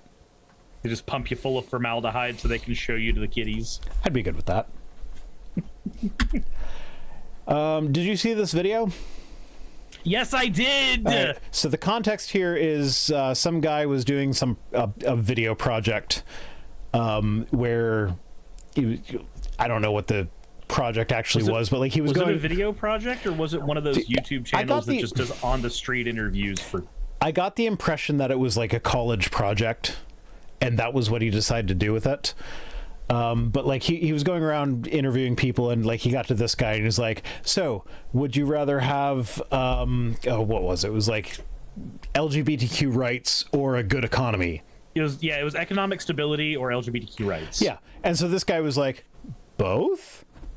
He's like, well, you can't choose both. Well, then I reject the question. Well, you can't reject the question. I just did. But you can't. But I did, though. Because, like, you actually can have economic stability and LGBTQ rights. And so this person says, refusing to answer a hypothetical question because you're afraid to say the wrong thing isn't debating. Rejecting the premise because you don't like it isn't intelligent. If you're praising this guy, you're in a cult for stupid people. Like, no, rejecting a stupid premise is the appropriate course of action here. It's a perfectly reasonable thing. It's perfectly reasonable to look at a situation and go, hey, both of these are okay. Rosina Keller says chiropractor schools in the U.S. practice with cadavers that were bodies donated to science. I don't want to be used to promote chiropractic. God, I wish I wouldn't hate chiropractic as much if it weren't a bogus that people thought ghosts told them. I wish I was kidding. If it was just a like, you pull on this thing, you crack your knuckles or whatever, it feels good, fine. And just like and that were the end of it. Don't do the neck cracking thing. Don't let chiropractors near your neck, please. Like if that was the end of it, that'd be fine. But like so much of chiropractic is like, you know, you release the spinal fluids that will cure your cancer. Bullshit. I had so there was a friend of mine at the card shop who was recommended to go to a chiropractor for, I think it was like a pinched nerve or something, which is one of the few things they can do something with. And he was talking with me about it, and he's like, so how do I tell if one of these people is legit? I'm just like, well, first of all, you can't. It's so unregulated here in the States and in a lot of other places. You fucking can't. Okay. There's not like, you just can't. I'm going to need you to entertain my audience for a second because I have to pee. Fair enough. But then after having that part, he sent me pictures of his chiropractic office that was filled with other types of like, get these supplements to cure your colon, like all kinds of other stuff. And I was just like, dude, that's not a doctor's office. That's just a red flag factory. I'm sorry. You wanted to know how to tell if one of these were bogus. I think you found the way to tell. It's just made of poo-poo. Everything here. It's an oh no Rhino P stream. Yeah, it's the Rhino P stream. He's here to pee and chew bubblegum, and he's all out of bubblegum.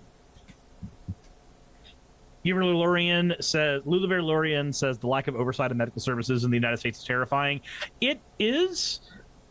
The thing with chiropractic, though, is that there are a couple countries that actually have like rigorous oversight over chiropractic. And it's not as bad in those areas. And then here it's more of like fucking celebrity bullshit. Like there's celebrity chiropractors on YouTube that YouTube promotes because they're like, don't you love it when they get those satisfying pops? And it's like that one guy who does the ring dinger on people. And you're just sitting there going, that can't be healthy. But YouTube is promoting it. That can't be healthy. Not at all.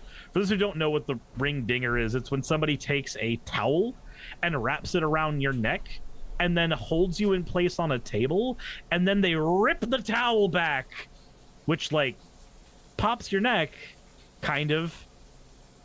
It feels like one of those really, really terrifying ideas that you would see in a movie about a dystopia, and you're just like, no, that's just America.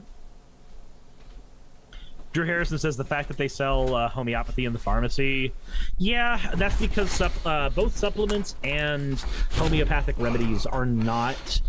They don't have a lot of FDA oversight.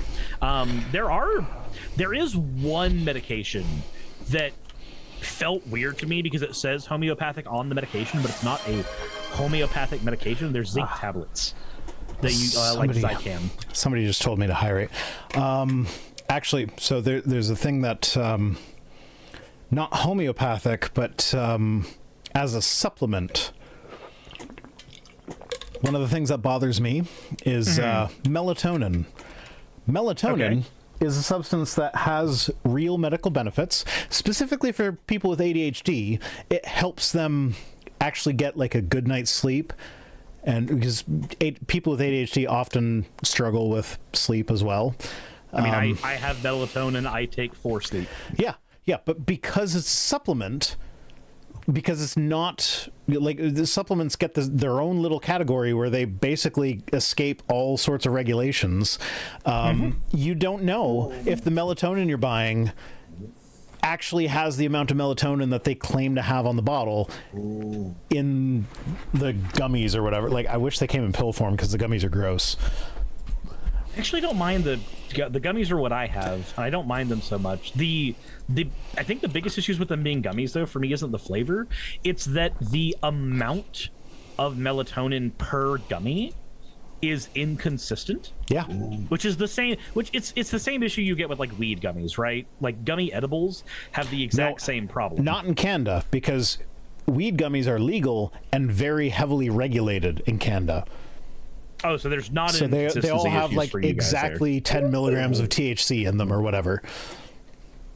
So speaking of having to hop off and do a thing, I'm letting Growlith out. I want melatonin to be regulated to the same degree. That would be amazing. Anyway, so yeah, past this guy who just rejected the. Cirrus looks like the brain just shut down. Oh, okay, no, we're gonna do that one with Cirrus once he gets back. There we go. You back now? I am back now. The face your avatar was making looked like your brain just completely shut down. I mean, it did. There's one other issue I have with the supplements, though, that just came to mind for me. So multivitamin supplements. I do take them because there's no guarantee that any day that I'm doing stuff, I'm going to actually eat all the vitamins that I need in a day. But a lot of multivitamin supplements will have vitamins that do not digest well together. Like, if memory serves, there's a vitamin that does not digest well with potassium. But a lot of multivitamin supplements have it and potassium together, which means it's basically functionally useless. Yeah. Yeah, there's some vitamins that inhibit the uptake of other vitamins that they're often sold together. Like, why would you do that? Yep. Anyway, next up we get Answers in Genesis says, Hamas sees their fight as a creed versus creed. They want to replace the Christian faith with Islam, yet it is only by putting their faith in Jesus that they will ever find peace. Yes, Answers in Genesis took the war of Hamas versus Israel, the Jewish nation, and turned it into Christian persecution. They're so desperate to be persecuted that an explicitly anti-Jewish organization is clearly just anti-Christian. It's about Christianity. It's not about the Jews that they have explicitly said they're against. It's about Christianity. The persecution complex runs fucking deep with these guys. It does. God, the worst part was I didn't save the video because I knew this was going to be a long episode that we wouldn't have time for it on. But this tweet came with a video that was even more stupid than this tweet is. It went to greater lengths to be wrong than this tweet went. I really want to cover that video. Yes. There are people saying there are lots of Christians in both the West Bank and Gaza. Yeah, I'm not saying that they're not there. I'm just saying that primarily this is a one specific version of Islam versus Israel, specifically the Jewish section of Israel that they're very explicitly against. And like, again, I've said it on previous streams, Hamas is not Palestine. My saying that Hamas is a terrible organization that wants to eradicate Jews is not support for Israel, because Israel is being completely stupid in this war as well and wants to eradicate Palestine, not just Hamas, or at least that's how they're behaving. They haven't explicitly said it like Hamas has, but their actions speak louder than words. So this is where, like, Palestine is not Hamas. I would like none of the innocent civilians to be murdered, is what I want, whether they're Jewish or Muslim or Christian or nothing or anything else. Doesn't matter. No. Never forget that AIG, while they may be taking all of this to say we are the actual ones being persecuted, AIG are very much still Zionists, because they believe that Israel needs to be maintained in a certain way so that the apocalypse can happen, because that's what sane people think, right? Yeah, absolutely. Yeah, it's a mess.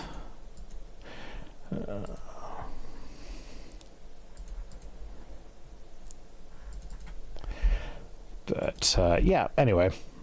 Next up, this one's actually related to it.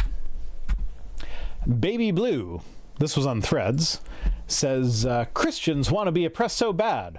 Wrong. Y'all want us to feel oppressed. Newsflash, no one willingly chooses oppression. That's the narrative y'all force onto us and other people who are victimized by evil. You'll be hated by everyone because of me, but the one who stands firm to the end will be saved. Matthew 10:22. Like, yeah, no, in light of the AIG tweet that we just saw, I think we have evidence to the contrary. You guys want to be oppressed. You took a conflict of Muslims versus Jews and made it about Christian oppression. If you don't want to be oppressed, you wouldn't do shit like that. But like, the Bible says, if you're not oppressed, you're not a true Christian. Therefore, the people who want to be seen as true Christians also want to be oppressed, because the Bible says they have to be oppressed to be true Christians. I'm going to take the next time that a card I like gets banned in Magic the Gathering and say that it's the War on Christmas. Sure, go for it. I wish I had a fourth clip to play. I actually considered it, because there's a neighborhood not too far away from me that like completely decks out all of the, like, the whole neighborhood is like its own little Christmas display where it's great to see. But like, I thought about going there and filming another thing. We're like, I don't actually know if this is the atheists or the Christians winning, because this is kind of like the commercialization of Christmas, but like clearly they're celebrating it. So, Yes, the atheists are losing. The Christians have more money. Yeah, I don't know. It's a cute little neighborhood.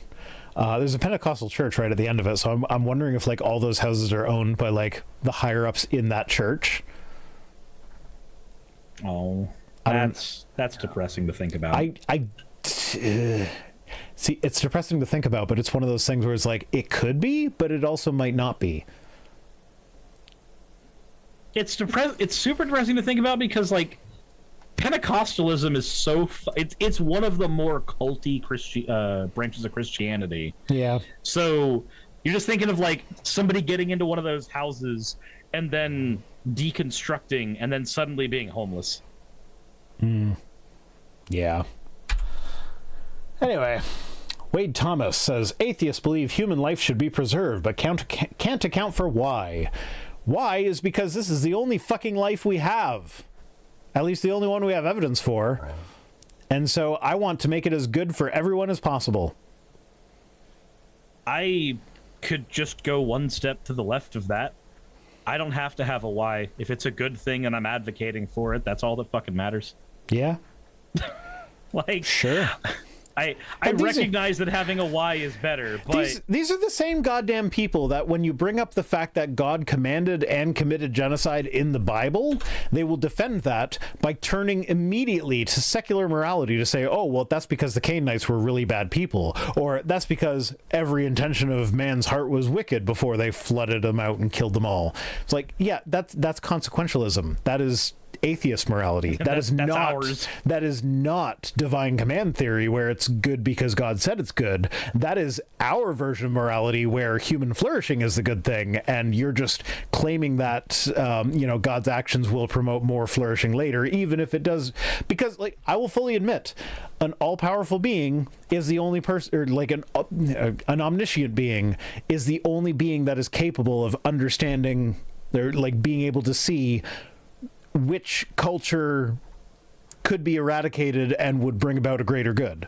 Like, as someone with limited knowledge, I'm going to say, like, no, every time genocide has been attempted, it's brought about more bad than good. Therefore, just don't do the genocide. But if you actually know everything, then you can know that, like, if I genocide this culture while it's still in its infancy, then they're not going to end up being this really, really terrible thing that oppresses a bunch of other people or whatever, like, whatever. So, like, that's how you would make that argument. But that's secular morality. I'm just saying that we don't have access to an all-knowing being, so let's not do the genocide ever. Congrats, you're now the world government from One Piece. You've justified the bombing of Ohara. No, I haven't. We had to kill all the archaeologists to save the world. No, don't do that. Don't do that. I'm kidding. Don't kill people. I'm kidding.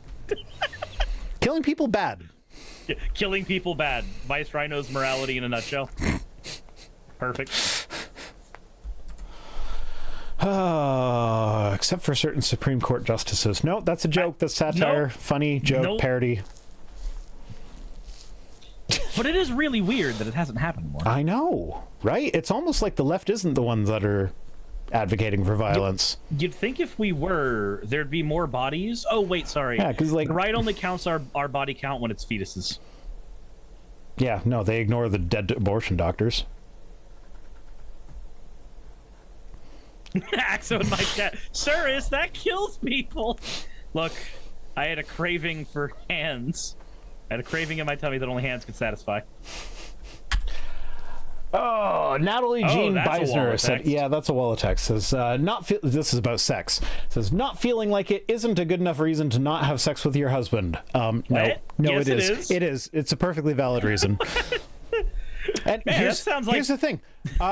Everybody, like, every time this is presented, it's always like the woman not feeling like it, not having sex with the husband. But you know what?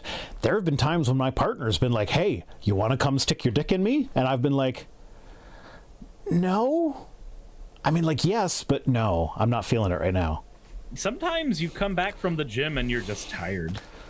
Or sometimes there's 5 kids in your fucking house and, like, no, I had a bad day and, like, yes, sex is fun, but, like, I just don't feel like doing it right now. Sometimes you lost your boner. And that's the thing, like, because my partner and I have great communication, we talk to each other about this sort of stuff, and sometimes she doesn't feel like it, sometimes I don't feel like it. And it's okay. It's perfectly reasonable to be a human being that doesn't want to take part in doing a thing, whatever the thing is. Yeah. And then she follows that up by saying, there are good reasons to refrain in certain instances. This isn't one. No, it absolutely is one. You don't have to have a reason to not feel like sex other than I just don't feel like sex. That's fine. That said, a husband should honor his wife's wishes. In other words, if she doesn't feel like sex, don't do the sex, because that's called marital rape. And marital rape is still rape. I think it's just okay to call it rape. Yeah, it's just rape. If you have sex with someone that doesn't want to have sex with you, that's rape. Is that a hot take? I hope not. I would hope that that's just a normal take. Don't have sex with people that don't want to have sex with you. Yeah. Is it really that hard? Is it really that fucking hard? Apparently, according to Natalie, yes. Yeah. Just as she should honor his. Marriage requires sacrifice. No, sex should not be a sacrifice. Like, if you start viewing sex as a sacrifice, that sex is going to start getting really unenjoyable. Here's the thing. There are some things that I do for my partner that are not something that physically feels good to me, but emotionally, it's something that feels good to her. And so me providing that feel good to her is what makes it good for me. And I enjoy that. I sincerely enjoy doing that. I enjoy bringing pleasure to someone that I love. So, like, yeah, no, I don't have to physically enjoy that. And so, like, yeah, you could call that a sacrifice, but it's not a sacrifice. I enjoy it because I love her. Like, I don't get this fucking thing. These are I think I actually do kind of get it. So if you look at it from the lens of somebody who's a very, very devout Christian, right? It's very encoded into that mythos that certain actions don't mean anything unless there was a sacrifice involved. A sacrifice actively changes the meaning of an action. That is a fairly common trope in Christianity. But is it really a sacrifice if I'm enjoying the fact that she's enjoying something? Like, no, it's just an argument against altruism. No, that's so stupid. Like, it's not about one party making demands and the other begrudgingly giving in. No, it's not begrudging. Like, you say, like, she says, I want this because I like that. Then I'm like, if you like it, I'm all for it. Let's go. Even if it's not really my thing. Mm-hmm. And like, and that's actually something we're going to see in a later tweet. We can talk about that a little bit later.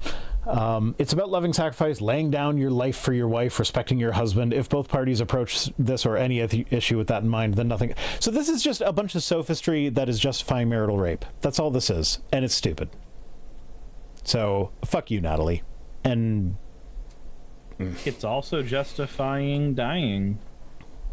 Laying down your life with your wife wife isn't just colorful language. It literally means dying. Yeah, dying. Yeah. I mean, like if I die because I can't breathe because she's sitting on my face, that's a fun way to go. You laid down your life for her. You don't understand. That is a fun way to go, in my opinion. It's not necessarily the way I want to go because that would cause some trauma. That would, like, I don't want to cause trauma in my leaving, but it'd be fun for me. Because I enjoy bringing pleasure to my partner. Because I love her.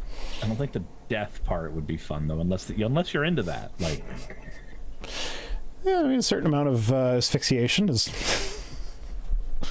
Anyway, so this is this person's profile. She says, ex-dem turned sane person / walked away in 2020. Now I fight for the right side. I make short videos to help you do the same. Pro-life, escaping feminism. So fun fact.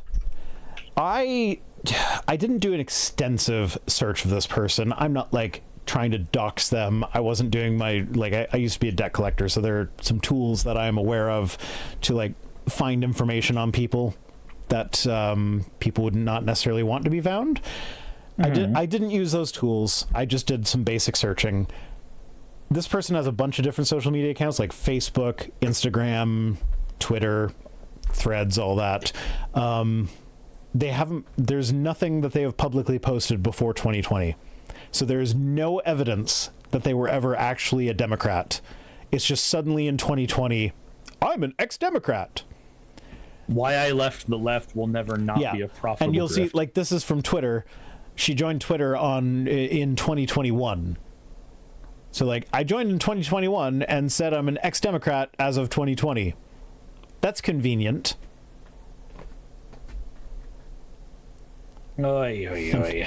Duct Tape Jake says, Rhino was a debt collector. Yes, I used to be a debt collector. That was one of the worst jobs I ever had. That's the only job that when I lost it, my first thought was, yes, I don't have to go to work anymore. And then it wasn't until after I had that thought that I was like, oh shit, I have bills to pay. Because it paid very, very well.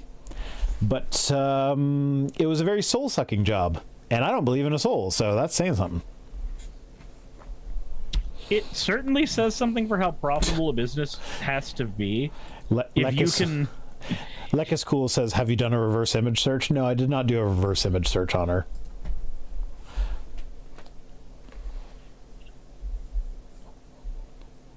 But yeah, no, debt collecting was a terrible job, but it pays very well.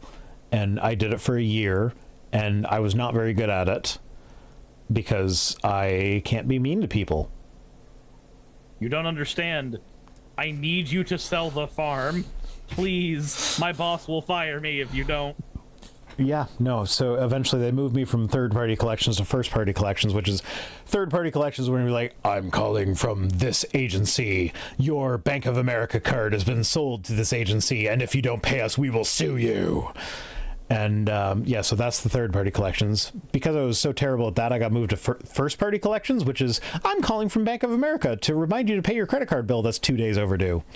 And the most embarrassing call I ever made was when it was on an automatic dialer, so I didn't have control over who I was calling. Someone answered the phone, and it turned out their last payment was like 1 cent short of the minimum payment. And they were like, why are you wasting my time with this? And you're like, I don't know. You called for a penny? Yeah. I'm like, no, this is a waste of time. I am sorry for wasting your time. I apologize. I didn't choose to make this call. Sorry about that. Have a nice day. Bye. I will just write in the notes here that you have agreed to set up a payment so that you don't get any more of these stupid calls over a penny.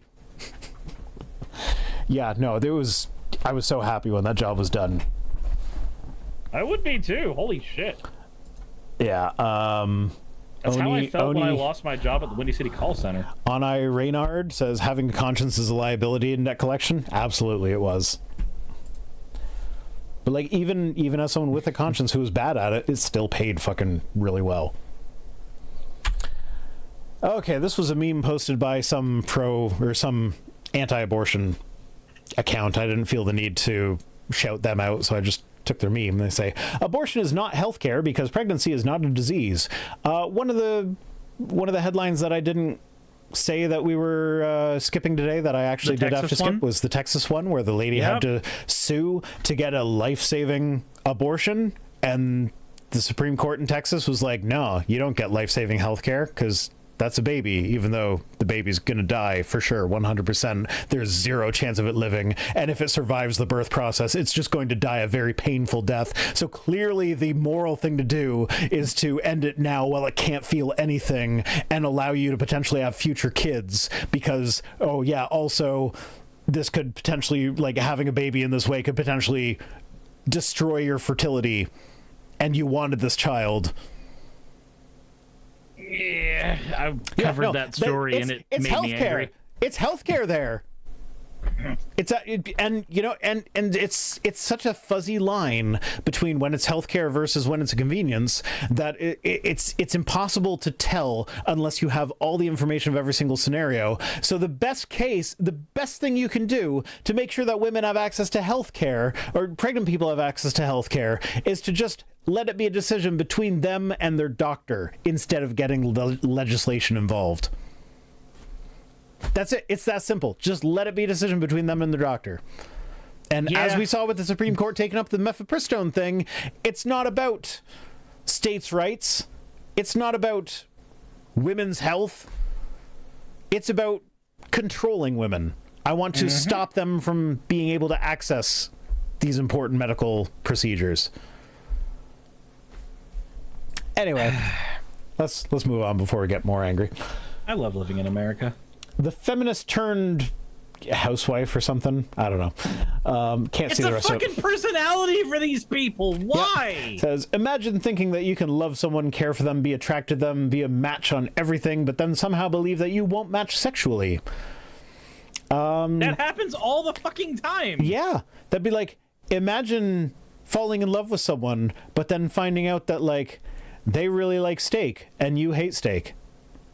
Like, it's the same thing. That's just a preference. Except sex is a preference that can be very, very important to a relationship. Like, imagine you fall in love with somebody, everything lines up perfectly, it's amazing, you play video games together, you love playing D&D together, you do everything together, they're ace and sex repulsed, and you're hypersexual. Yeah. You two are now sexually incompatible. Well, I mean, it could work if there's also a poly thing going on where it's like, yeah, I get the relationship part from you and I get the physical part from you, sort of thing. Like, that could work. But generally speaking, yes, those two people would be incompatible. Yeah, I would go as far as to say they are not relationshiply incompatible. They are sexually incompatible. Yeah. And that incompatibility needs to be navigated. This is where I was kind of going with my thing earlier, is that, like, there are certain things, it's like, you know, I will do things for my partner that she enjoys that I don't necessarily enjoy, but I enjoy because I enjoy making her enjoy it. And there is a certain amount of, like, if I didn't love her, would I do those things for her? And I think for me, I'm a very giving person when it comes to that. So I would say yes, I would, because that's like part of my sexual fulfillment is making sure the other person is also fulfilled.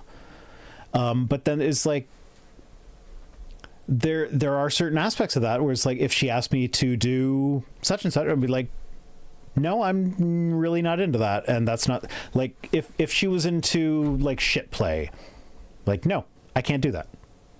Like, doesn't matter. Rhino's hard line is scat. That's not the only one, but that was the easiest one that I could think of. Because like, honestly, there is a lot that I would like. There's a lot that I haven't tried that I'm not willing to just say that I wouldn't do it. Shit play is one of the things that I like. I have not tried that, and I know for a fact I don't need to try that. I'm not into that. Yeah. I'm not into that either. Before my chat tries to make up a story that I am. The Surus doth protest too much, methinks. No. Otherwise, you did too. No, that was just an example. And you know what? It was a very specific example. If you are into shit play, I'm not judging you. That's your thing. I am. It's not my thing. I am both kink shaming and kink asking why. As long as you wash your hands and everything afterwards, then go for it. Have fun. It's not my thing. Sometimes you can never scrub yourself too clean.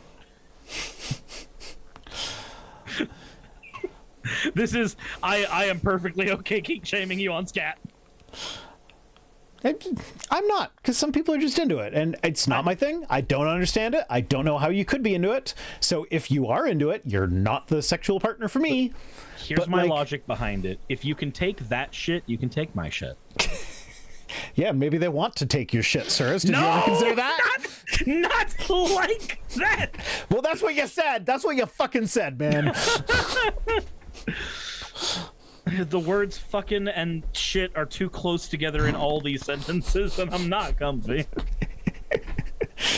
So yeah, this is just another porn brain narrative. How can you believe that there's a disconnect between our sexuality and how we feel and care about someone? How can you believe there's a disconnect between someone's cooking ability and how you feel and care about them? Like, if someone's a bad chef, you're not gonna yeah, some people would pretend like they're a good chef. And yeah, I'm like, all cards on the table. I'm a decent cook. My partner, we've been together for more than a year now. She has not seen me at my fullest potential as a cook. Because usually when I'm cooking...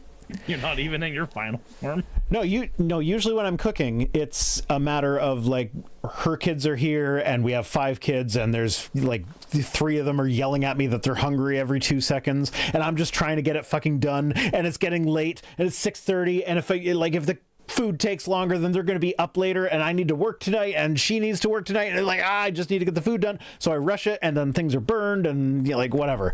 So she hasn't seen me at my best, because that's usually how she sees me cook. Because if it's an evening when we have time to cook, what ends up happening is, like, I've been my videos have been taking longer than normal recently, because like I don't know if I'm putting more effort into them, or if I have more to say about the things that I've been doing now. I don't know. It's been taking more time. So usually if there is time to cook, it ends up being her doing the cooking, not because she's the woman and that's woman's work. That's just how it's worked out, because her school schedule is a bit more flexible than me having to have my videos done by Friday, especially if I have a sponsor and they need to review the ad first. Yeah, so she hasn't really seen me at my best as far as cooking goes. So as far as she knows, I'm actually not a good cook. Because as far as she knows... Thanks for that. I appreciate that. I held my mouth closed, going, surely it won't, and then it did. Yeah, I mean, it was an appropriate time, at least. It really was. Rosina Keller says Surus and Rhino are sexually compatible because they're both against scat play. Look, it's only fundamentalist Christians that can be heavily against the same thing and then think they're compatible. Yeah. No, there's a lot that we I don't have like them pagan sex rituals. Let's fuck. Well, I don't know. Have you ever come inside a woman with another man deep inside your asshole? Because I haven't. Maybe that's fun. I don't know. Can't say I've had that experience. I've heard it's good. I've had that I've had the experience of coming inside a woman while a man is deep inside her asshole, but that's a different experience. That's also one that I have not had. Have not heard had. Yeah, heard is the wrong word there. I heard that happening upstairs while I was down here streaming. I don't want to, I've heard upstairs, and that's fine, but as of today, I'm less comfortable with downstairs. Okay. What's next? Oh, that's the last tweet. Oh, okay, no. Cool. Yeah, okay. So that was it. Stream's over. We're ending on a scat play and double penetration note. Yep. God, can you say that we've finished the stream, or would that be too on the nose? Do you want it on the nose? It's a bit close to the eyes. It's a bit close to the eyes, and not comfy.